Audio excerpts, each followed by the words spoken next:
En el curso de ciertas investigaciones sobre el Oriente tuve hace poco oportunidad de consultar el Telmenou Is It So or Not, obra que, a semejanza del Zohar, de Simeón Jochaides, es muy poco conocida aún en Europa, y que, según tengo entendido, no ha sido citada jamás por un norteamericano, si exceptuamos, quizá, al autor de las curiosidades de la literatura norteamericana, como decía. Tuve oportunidad de leer algunas páginas de tan notable obra y quedé no poco estupefacto al descubrir que el mundo literario había vivido hasta ahora en un extraño error acerca del destino de Scheherazade, la hija del visir, según se lo describe en las Mil y Una Noches. En efecto, si bien el denouem entre dicho destino, como se lo consigna allí, no es por completo inexacto, se anticipa en mucho a la realidad. Para toda información sobre tan interesante tópico remito al lector inquisitivo al Is It So or Not, pero, entre tanto, se me perdonará que ofrezca un resumen de lo que descubrí en este libro. Se recordará que, en la versión usual de los cuentos árabes,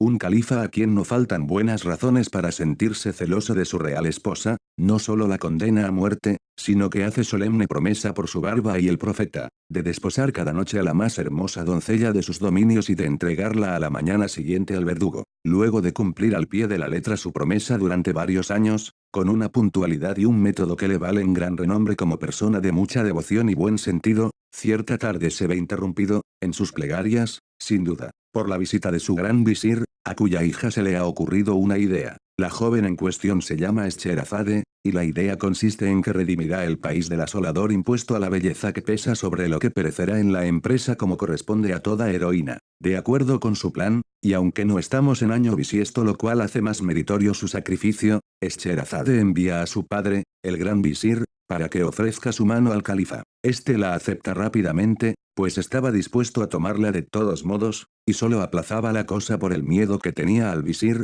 pero al hacerlo da a entender claramente a los interesados que, gran visir o no, mantendrá en todos sus puntos y comas la promesa hecha y sus privilegios reales. Por eso, cuando la hermosa Scheherazade insiste en casarse, y así lo hace a pesar del excelente consejo de su padre en el sentido de que no cometa semejante locura, es evidente que tiene sus hermosos ojos negros bien abiertos y que no se le escapa nada de la situación. Parece ser, empero, que esta política damisela, que, sin duda, debió leer a Maquiavelo, tenía preparado un pequeño cuanto ingenioso plan. Con un pretexto especioso que ya he olvidado, se las arregló para que en la noche de boda su hermana se acostara en un lecho lo bastante cercano al de la pareja real como para poder conversar del uno al otro. Poco antes de que cantaran los gallos tuvo buen cuidado de despertar al excelente monarca, su esposo, que la estimaba muchísimo, pese a que la haría retorcer el cuello por la mañana, interrumpiendo el profundo sueño que le daban su conciencia limpia y su excelente digestión, a fin de que escuchara la interesantísima historia,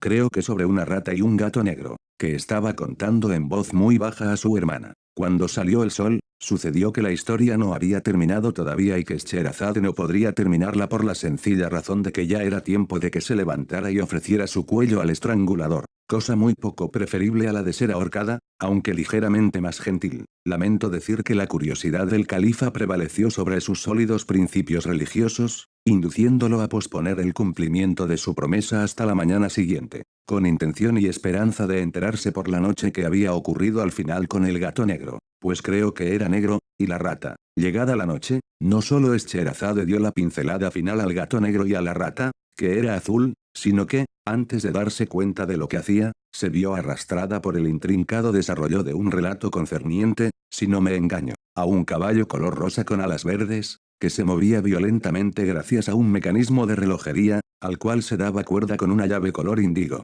Este relato interesó al califa mucho más que el primero, y como amaneció sin que hubiera terminado, pese a los esfuerzos de la sultana por concluirlo a tiempo para acudir al estrangulamiento, no quedó otro remedio que aplazar otra vez la ceremonia 24 horas. A la noche siguiente ocurrió algo parecido, con resultados similares, y también a la siguiente, y a la otra, hasta que, al fin, el buen monarca, después de haberse visto inevitablemente privado de cumplir su promesa durante nada menos que 1001 noches, olvidóla completamente al vencerse el término. Se hizo relevar de ella en la forma habitual, o, lo que es más probable se limitó a quebrarla, al mismo tiempo que la cabeza de su padre confesor. Sea como fuere, Scheherazade, que, como descendiente directa de Eva, había heredado quizá las 7 cestas de charla que esta última dama, como es sabido, cosechó al pie de los árboles en el jardín del Edén, acabó triunfando sobre el califa y el impuesto a la belleza fue abolido. Ahora bien, esta conclusión, que figura en la obra tal como la conocemos,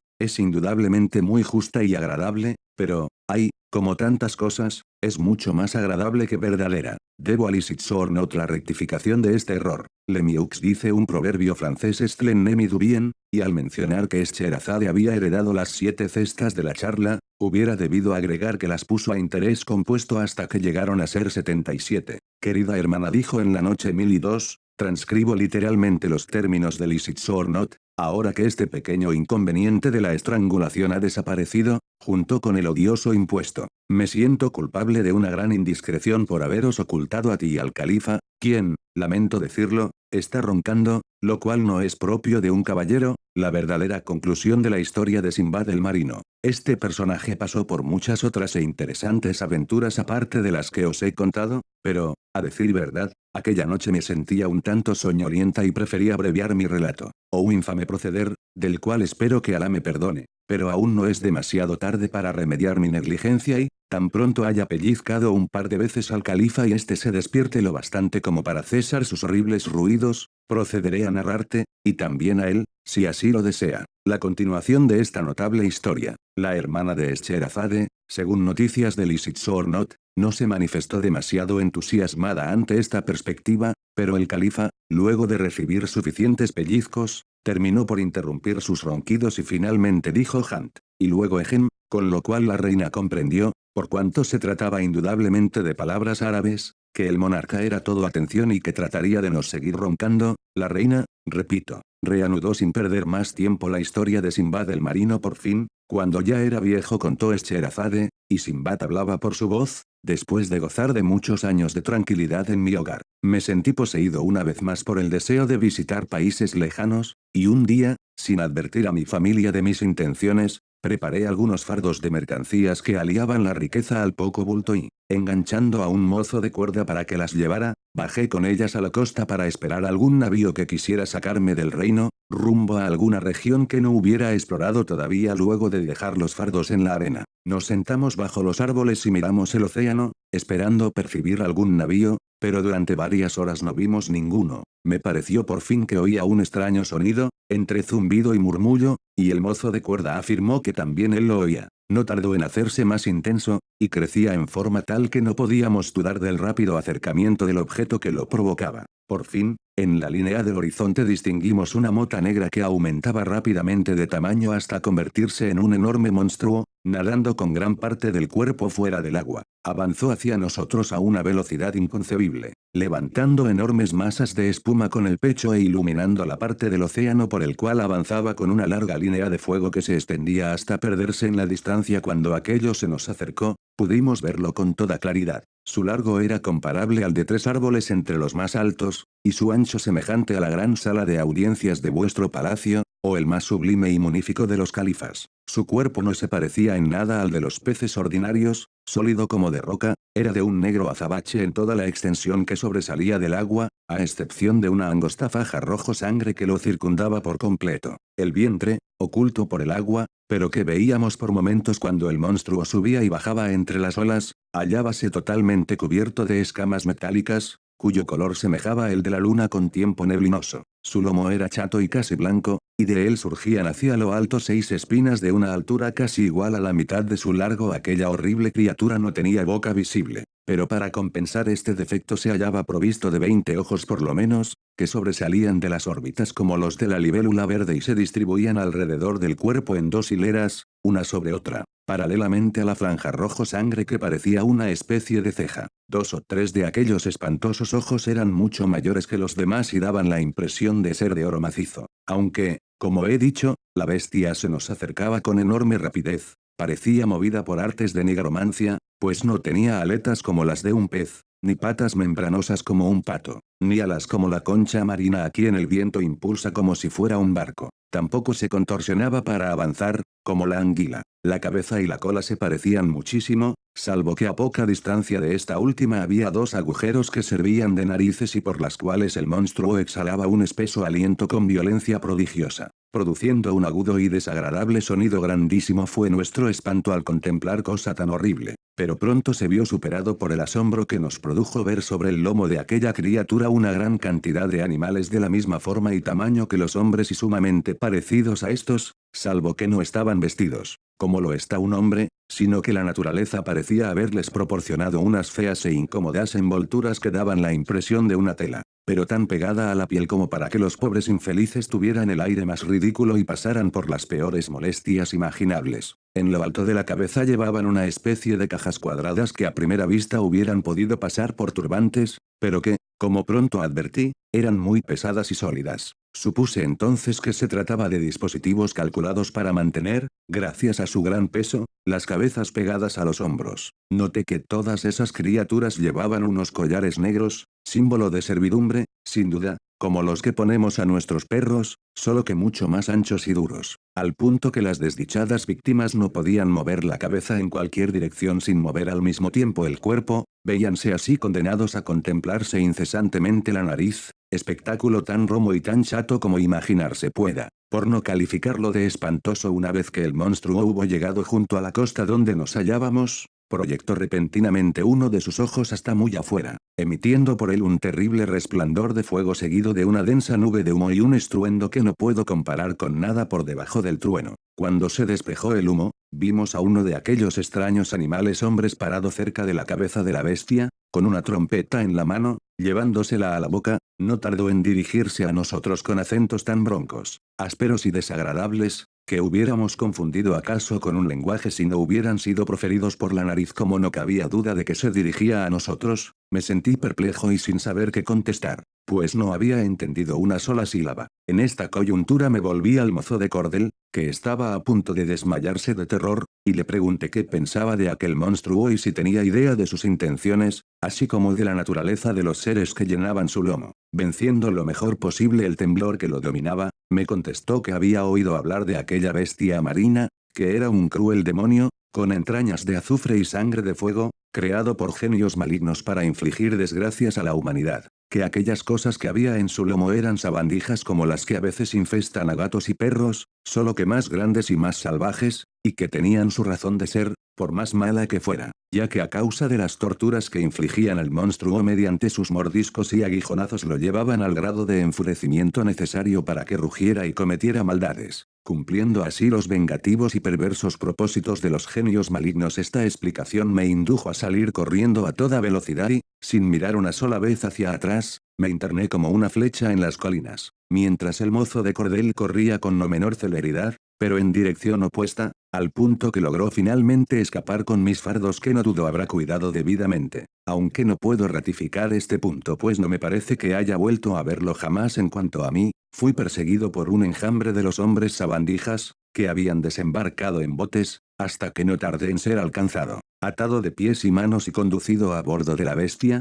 la cual echó a nadar de inmediato mar afuera. Me arrepentí entonces amargamente de haber abandonado un hogar confortable para arriesgar la vida en semejantes aventuras, pero como aquellas lamentaciones no servían de nada, traté de mejorar en lo posible mi situación, buscando asegurarme la buena voluntad del animal hombre que esgrimía la trompeta, y que parecía ejercer autoridad sobre los otros. Tan bien lo logré que, pocos días más tarde, aquella criatura me dio varios testimonios de su favor, y llegó por fin a molestarse en enseñarme los rudimentos de lo que sería vano denominar un lenguaje. Pero gracias a ello me fue posible hacerme entender de aquella criatura y expresarle mis ardientes deseos de ver el mundo. Patapún catabón tirilín simbad, mantantirulirula rataplan chimpún, me dijo cierto día, después de cenar. Pero me apresuro a pedir 1000 perdones, pues olvidaba que vuestra majestad ignora el dialecto de los cogneis, como se denominaban los animales hombres, quizá porque su lenguaje constituía el eslabón entre el caballo y el gallo. Con vuestro permiso lo traduciré. Patapún catabón,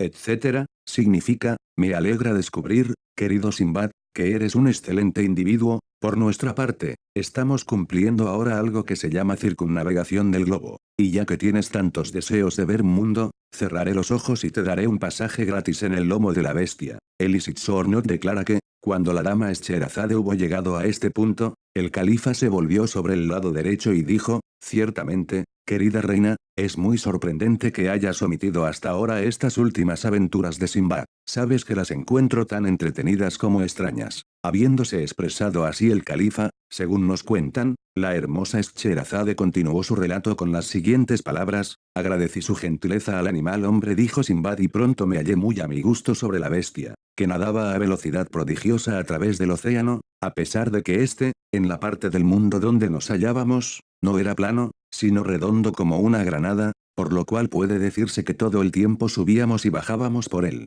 Esto me parece sumamente raro, interrumpió el califa. Empero, es muy cierto, replicó Scheherazade. Lo dudo, dijo el monarca, pero ruégote que tengas la bondad de seguir con tu relato. Así lo haré, continuó la reina. La bestia, continuó Sinbad, nadaba hacia arriba y abajo, hasta que llegamos a una isla de muchos cientos de millas de circunferencia que, a pesar de su tamaño, había sido levantada en mitad del océano por una colonia de pequeños seres semejantes a las orugas. Dijo nuevamente el califa, pero Scheherazade no le prestó atención y siguió hablando con las palabras de Sinbad. Más allá de esta isla llegamos a un país donde había una caverna que entraba 30 o 40 millas en las entrañas de la tierra y que contenía mayores, más grandes y magníficos palacios que los existentes en Damasco y Bagdad juntas. Del techo de estos palacios colgaban miríadas de gemas, semejantes a diamantes, pero más grandes que un hombre. Entre las calles llenas de torres, pirámides y templos, corrían inmensos ríos negros como el ébano, pululantes de peces sin ojos. Dijo el califa, nadamos luego a una región del mar donde hallamos una elevadísima montaña, de cuyas laderas caían torrentes de metal fundido, algunos de ellos de 12 millas de ancho y 60 de largo. De un abismo en lo alto surgían cantidades tales de cenizas, que el sol había quedado completamente oculto en el cielo, y estaba más oscuro que en la más tenebrosa medianoche. A unas 150 millas de aquella montaña era imposible ver el más blanco de los objetos, aunque lo pusiéramos contra los ojos. Dijo el califa luego de alejarnos de esta costa. La bestia continuó su viaje hasta llegar a una tierra donde la naturaleza de las cosas parecía haberse invertido, pues vimos un gran lago en cuyo fondo, a más de 100 pies bajo la superficie, florecía con toda su vegetación un bosque de altos y exuberantes árboles. Hola, dijo el califa. Cientos de millas más allá encontramos un clima donde la atmósfera era tan densa que sostenía el hierro o el acero, tal como el nuestro sostiene una pluma azúcar, dijo el califa siguiendo siempre la misma dirección. Llegamos a la región más admirable y magnífica de la tierra. Corría por ella un río de varios miles de millas de longitud. Era de insondable profundidad y de mayor transparencia que el ámbar. Su ancho variaba de 3 a 6 millas y sus márgenes se alzaban perpendicularmente hasta 1200 pies de altura, coronados por árboles de follaje perenne y flores del más dulce perfume, que convertían aquel territorio en un maravilloso jardín. Pero tan exuberante región se llamaba el reino del horror, y penetrar en él representaba inevitablemente la muerte. Toma, dijo el califa. Nos alejamos a prisa de aquel reino y, tras algunos días, llegamos a otro donde nos asombró descubrir miradas de monstruosos animales que tenían en la cabeza cuernos semejantes a guadañas. Aquellas horrorosas bestias cavan vastas cavernas en forma de túnel, disponiendo su entrada en forma tal que los animales que pisan las piedras que la forman se precipitan al interior de la guarida de los monstruos, quienes les chupan inmediatamente la sangre, transportando luego desdeñosamente sus restos a mucha distancia de las cavernas de la muerte. Va, dijo el califa continuando nuestro viaje. Avistamos una zona donde hay vegetales que no crecen en el suelo, sino en el aire. Algunos surgían de la sustancia de otros vegetales, otros derivaban su alimento del cuerpo de animales vivos, y había algunos que ardían como si fueran un fuego intenso, otros que andaban de un lado a otro según su voluntad, y, lo que era aún más extraordinario, descubrimos flores que vivían, respiraban y movían sus partes a voluntad, y que compartían la detestable pasión humana por la esclavitud, sumiendo a otros seres en horribles y solitarias prisiones hasta que cumplían determinadas tareas. Como dijo el califa, al salir de esta tierra no tardamos en llegar a otra donde las abejas y los pájaros son matemáticos de tanto genio y erudición que diariamente enseñan geometría a los entendidos del imperio. Cierta vez que el rey ofreció una recompensa por la solución de 2 dificilísimos problemas, ambos quedaron instantáneamente aclarados, el uno por las abejas y el otro por los pájaros. Como el rey guardó la solución en secreto, solo después de complicadísimas investigaciones y trabajos y de escribir infinidad de voluminosos libros en infinidad de años, llegaron los matemáticos del reino a las mismas soluciones que las abejas y los pájaros habían dado en el acto. Demonio, dijo el califa, apenas había perdido de vista este imperio, cuando llegamos a otro, desde cuyas playas vimos volar una bandada de pájaros de 1 milla de ancho y 240 millas de largo, es decir, que, aún volando a razón de 1 milla por minuto, se requirieron 4 horas para que pasara sobre nosotros la entera bandada, en la cual había varios millones de pájaros camelo, dijo el califa. Tan pronto habíamos quedado libres de estos pájaros, que mucho nos molestaron, vimos surgir un ave de otra especie, infinitamente más grande que los rocs que había encontrado en mis anteriores viajes, era más grande que la mayor de las cúpulas de vuestro serrallo, o el más magnífico de los califas. Este terrible pájaro no tenía cabeza visible, sino que parecía formado enteramente por un vientre de prodigioso grosor y redondez, constituido por una sustancia muy suave, lisa, brillante y de franjas coloreadas. El monstruo llevaba en sus garras, a su guarida, en las nubes, sin duda, una casa cuyo techo había probablemente arrancado, y en cuyo interior vimos claramente a varios seres humanos que parecían tan empavorecidos como desesperados por el espantoso destino que les aguardaba. Gritamos con todas nuestras fuerzas, esperando que el pájaro se asustara y soltara la presa,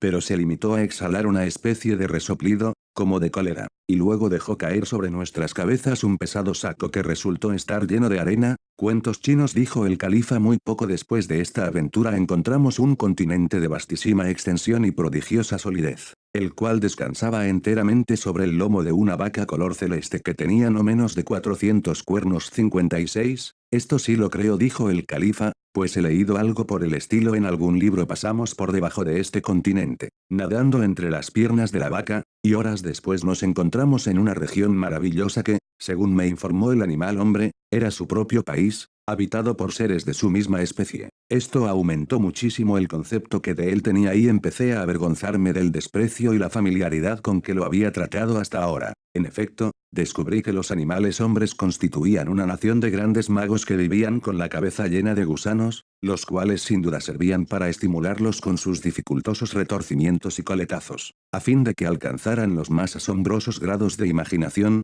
Disparates, dijo el califa. Entre los magos había diversos animales domésticos de lo más singulares. Por ejemplo, vimos un enorme caballo cuyos huesos eran de hierro y tenía agua hirviendo por sangre. En lugar de maíz lo alimentaban con piedras negras. A pesar de esa dura dieta era tan fuerte y veloz como para arrastrar una carga más pesada que el más grande de los templos de esta ciudad, a una velocidad que superaba la de la mayoría de los pájaros paparruchas, dijo el califa. Entre esas gentes vi una gallina sin plumas más grande que un camello, en vez de carne y huesos era de hierro y ladrillos. Su sangre, como la del caballo, al que mucho se parecía, era agua hirviendo, y, como él, solo comía madera y piedras negras. Esta gallina producía con frecuencia un centenar de pollos en un solo día. Después de nacidos se instalaban durante varias semanas en el estómago de su madre. Dislates, dijo el califa. Un miembro de esta nación de brujos creó un hombre de bronce, madera y cuero, dándole tanta inteligencia que hubiera vencido al ajedrez a toda la humanidad, con excepción del gran califa Harun al-Rashid. Otro de estos magos construyó con materiales parecidos una criatura capaz de avergonzar el genio de su propio creador. Tan grandes eran sus poderes razonantes que, en un segundo, efectuaba cálculos que hubieran requerido el trabajo de 50.000 hombres de carne y hueso durante un año. Pero otro mago todavía más asombroso fabricó una fortísima criatura que no era ni hombre ni bestia, pero que tenía cerebro de plomo mezclado con una sustancia negra como la pez y dedos que actuaban con tan increíble velocidad y destreza que no hubiera tenido dificultad en escribir 20.000 copias del Corán en una hora. Todo esto con una precisión tan exquisita que no se hubiera podido encontrar un solo ejemplar que se diferenciara de los otros en el ancho de un cabello. Esta criatura era de una fuerza prodigiosa, al punto que creaba y destruía de un soplo los imperios más poderosos, pero sus aptitudes se aplicaban indistintamente al bien y al mal. Ridículo, dijo el califa. En esta nación de nigromantes había uno que llevaba en las venas la sangre de la salamandra, pues no tenía escrúpulos en sentarse a fumar su chibuquí en un horno ardiente, hasta que su cena se cocinaba completamente en el suelo. Otro tenía la facultad de convertir los metales comunes en oro, sin siquiera mirarlos durante el proceso. Otro tenía un tacto tan delicado que llegó a fabricar un alambre invisible. Otro percibía las cosas con tanta rapidez que contaba los movimientos de un cuerpo elástico mientras éste se movía hacia adelante y hacia atrás a la velocidad de 900 millones de veces por segundo. Absurdo, dijo el califa. Otro de estos magos, ayudado por un fluido que nadie vio hasta ahora, podía hacer que los cadáveres de sus amigos movieran los brazos, patearan, lucharan e incluso se levantaran y danzaran. Otro cultivó a tal punto su voz, que podía hacerse oír desde un extremo al otro del mundo. Otro tenía un brazo tan largo que podía estar sentado en Damasco y escribir una carta en Bagdad o en cualquier otro sitio. Otro tenía tal dominio sobre el relámpago que podía hacerlo descender a su antojo, le servía luego de juguete. Otro tomó dos sonidos muy fuertes e hizo con ellos un silencio. Otro creó una profunda oscuridad con dos luces brillantes. Otro fabricó hielo en un horno ardiente. Otro obligó al sol a que pintara su retrato y el sol le obedeció. Otro tomó el astro rey, junto con la luna y los planetas, y luego de pesarlos cuidadosamente, sondeó sus profundidades y descubrió la solidez de las sustancias que los componen. Pero toda aquella nación posee una habilidad nigromántica tan sorprendente, que hasta sus niños y aún sus perros y sus gatos son capaces de ver fácilmente objetos que no existen, o que 20 millones de años antes del nacimiento de dicha nación habían sido borrados de la faz del universo. Ridículo, dijo el califa. Las esposas e hijas de aquellos grandes e incomparables magos, continuó Scheherazade, sin preocuparse en absoluto de las repetidas y poco caballerescas interrupciones de su esposo, son de lo más refinadas y perfectas, y constituirían el ápice de lo interesante y de lo hermoso de no mediar una desdichada fatalidad que las agobia, y que ni siquiera los milagrosos poderes de sus esposos y padres han logrado remediar hasta el presente. Algunas de esas fatalidades adoptan cierta forma, mientras otras se presentan de diferente manera, pero me refiero, sobre todo, a la que asume la forma de una excentricidad.